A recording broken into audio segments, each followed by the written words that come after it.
Iludidos com a proposta de um emprego bem remunerado e melhores condições de vida, longe de casa, muitos acabam caindo no golpe das quadrilhas de tráfico de pessoas. Segundo dados da Secretaria de Justiça do Estado de São Paulo, só este ano foram registrados mais de 100 casos de exploração que pode ser de mão de obra ou sexual. A reportagem é de Wellington Bueno. Foi em busca da oportunidade de uma condição melhor de vida que essa mulher deixou a cidade natal, Salvador, na Bahia, e veio a Campinas. A proposta sonhadora era de um emprego com salário de R$ 1.400 em um restaurante. Só que ao desembarcar aqui, a jovem, mãe de 2 filhos, teve a surpresa. O restaurante, na verdade, era uma casa de prostituição. O valor de R$ 1.400 te atraiu, né? Atraiu porque eu tava precisando, entendeu?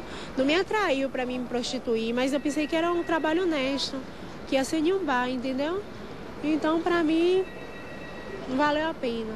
Para conseguir voltar para casa, foi preciso chamar a polícia. Fiquei desesperada, eu queria ir embora, e ela trancou o portão, disse que não podia sair, aí eu liguei pro policial. Aí conversou com ela lá, conversou comigo, eu expliquei o caso a ele, que ela tinha comprado, aí eu tinha que pagar, e ela tava querendo que eu ficasse lá. Mas só que já tinha dito a ela, dá o número da conta, que de lá eu deposito o seu dinheiro. Mas aqui eu não vou fazer programa, eu não vou ficar com ninguém aqui, tá entendendo?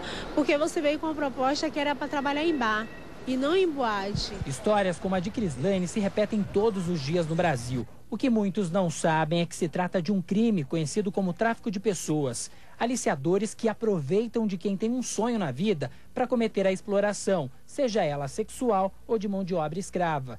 Denunciar a prática ainda é o principal problema enfrentado pelas autoridades. É difícil não só você identificar as vítimas por uma questão de medo das vítimas, por uma questão, às vezes, de não reconhecer, a vítima não se reconhecer como explorada, porque ela está tão envolvida numa dinâmica de ausência de direitos, que para ela não ter direitos é uma coisa normal. Então, ela própria não se reconhece por vítima.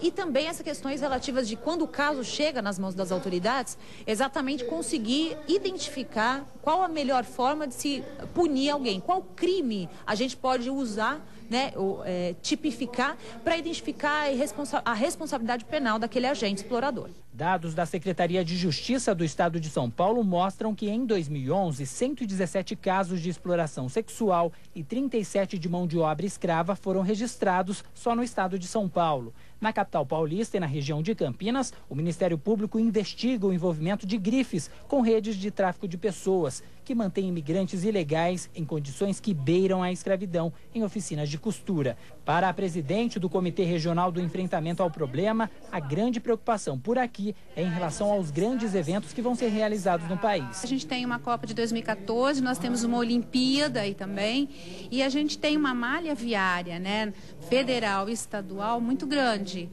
Também porque nós temos o aeroporto de Viracopos, que vai receber milhões de pessoas. Então, toda essa preocupação é assim, é a questão da prevenção mesmo a esse tipo de crime. A coordenadora da Secretaria de Estado da Justiça e da Cidadania reforça que a principal arma contra esses crimes é a denúncia. Revelar, trazer à luz essa realidade. A realidade de que existem pessoas, sim, saindo de suas casas, mudando de estados, mudando de cidades, mudando de país, para que o seu trabalho, a sua condição física e psicológica virem instrumento de exploração econômica, porque é somente este o fim. Qual que é a lição que você tira disso tudo? Não confiar em ninguém, correr atrás lá mesmo, que é lá que eu vou conseguir. E porque muita gente tem a oportunidade, né, de sair para trabalhar fora, muita gente tem, mas só que tem gente que engana. Amanhã é dia da consciência negra no Brasil e pela primeira vez na história dos censos no país, a maioria da população brasileira se classificou como pertencente às raças preta e parda, mas apesar disso os salários dessas pessoas ainda seguem mais baixos do que os registrados entre os brancos e amarelos. Batuques, bonecos, faixas e panfletos. Uma passeata com o objetivo de atrair os curiosos para uma luta que existe desde a época da escravidão no Brasil. Nós ainda estamos lutando pelas cotas, que para nós nós não queremos cotas definitivas. Método, nós precisamos mesmo é de escolas públicas, né, universidades públicas para a nossa juventude.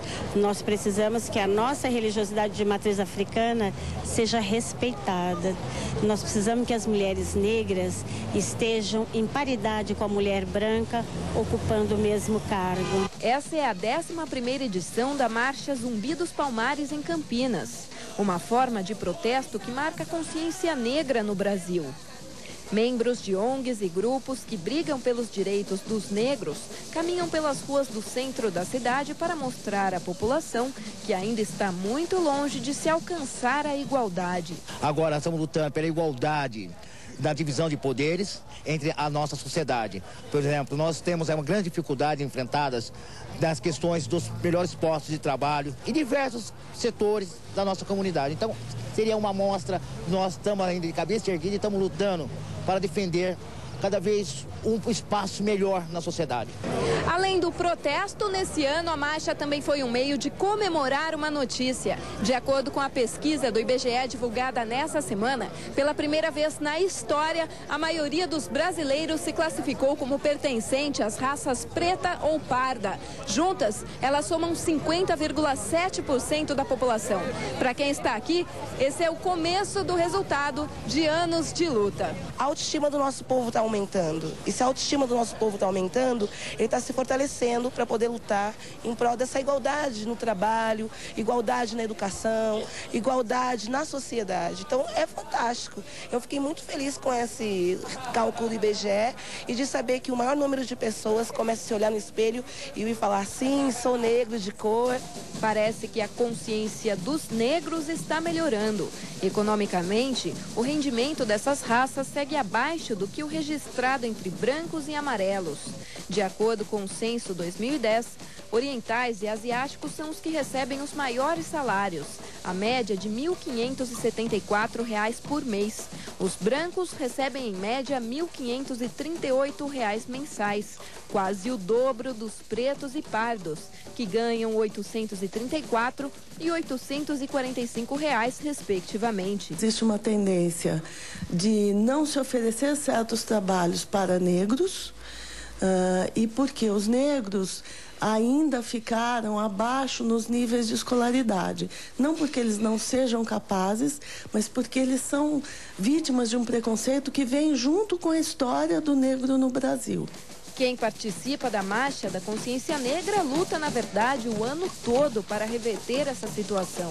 A esperança de ver um país de igualdade está presente em cada ato do dia a dia de quem sofre na pele o preconceito. Nós deveríamos ter o ano da consciência negra. Todos os dias nós devemos pensar nesse racismo que está nas nossas práticas, nas nossas ações e que prejudicam e fazem sofrer mais da metade da população brasileira. O Procon de Campinas multou as construtoras Goldfarb e MRV em 18 milhões de reais. As empresas já foram notificadas. A decisão está baseada em processos movidos contra as empresas por propaganda enganosa, descumprimento de contrato e cláusulas abusivas. Segundo o Procon, a MRV usou indevidamente o nome da Caixa Econômica Federal e do programa Minha Casa Minha Vida nas propostas de venda.